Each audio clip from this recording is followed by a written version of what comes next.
ఛీ! ఒకరు ఇప్పుడు మోడెస్ట్ లైఫ్‌ని లీడ్ చేస్తూ అంటే ఎవరికీ హార్మ్ చేయకుండా ఒక ఎమోషన్స్ కంట్రోల్డ్‌గా ఉండి, ఇలా ఒక మంచి లైఫ్‌ని పాటిస్తే చాలా. నేను ఎలా ఉండాలి అనే దాని గురించి మాట్లాడట్లేదు. ఒక స్పిరిచ్యువల్ మోక్షం పొందడానికి నేను అన్ని విధాలుగా నేను అన్ని ఒక బ్యాలెన్స్డ్ పీస్‌ఫుల్ లైఫ్ లీడ్ చేస్తున్నాను. భక్తి ఉంది. ఇంత ఎనఫా గురూజీ? లేదా ఏమన్నా ఒక మార్గం ఏదో ఒకటి ప్రాక్టీసెస్ చాలా ఇంపార్టెంట్సా? యాక్చువల్‌గా ఏంటంటే, అలాగ మీరు చెప్పినట్లు నాన్ రియాక్టివ్‌గా, పీస్‌ఫుల్‌గా, without anger, without lust, greed ఉండడం అన్నది almost impossible. All the time. ఇప్పుడు ఈ టైంలో అందరూ మీరు శాంతమే, నేను శాంతమే. మళ్ళీ ఇక్కడ నుండి సంసారానికి వెళ్తే వస్తుంది కదా, అది ఎవరికైనా సహజం. కానీ ఎక్కడైనా అదే ఎమోషన్స్ మెయింటైన్ చేయగలిగితే అది ఆల్మోస్ట్ ఇంపాసిబుల్. అందువల్ల సాధారణంగా ఏంటంటే, ఇంతకుముందు చెప్పినట్లు స్పిరిచువాలిటీ వేరు, రిలీజియస్ వేరు. రిలీజియస్లో మొట్టమొదట డైరెక్ట్గా స్పిరిచువాలిటీ రావడం కష్టం. అంచేత స్పిరిచువాలిటీ బ్యాక్గ్రౌండ్లో పెట్టుకుని రిలీజియస్లో కొన్ని రిచువల్స్ చేయడం మంచిది. ఆ రిచువల్స్ ఏంటి? పూజ చేయడం.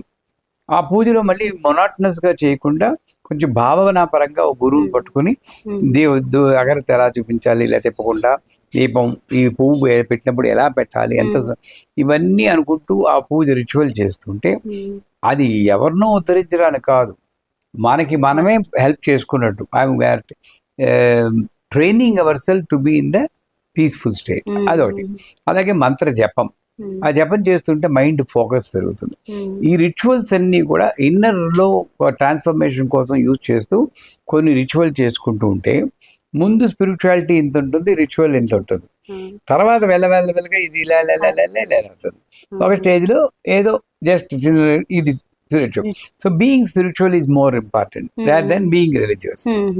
అది డైరెక్ట్గా మీరు రావాలంటే ఇంపాసిబుల్. కాబట్టి వీళ్ళందరూ కూడా, మరి త్యాగరాజు వీళ్ళందరూ కూడా రిచువల్స్ చేశారు.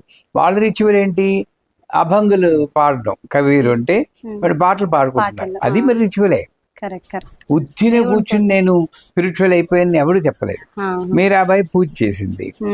సో చోకా మేడ దేవుడు కుట్టుకుంటూ కూడా విట్టాల జపం చేశారు. సో ఏదో చేశారు వాడు.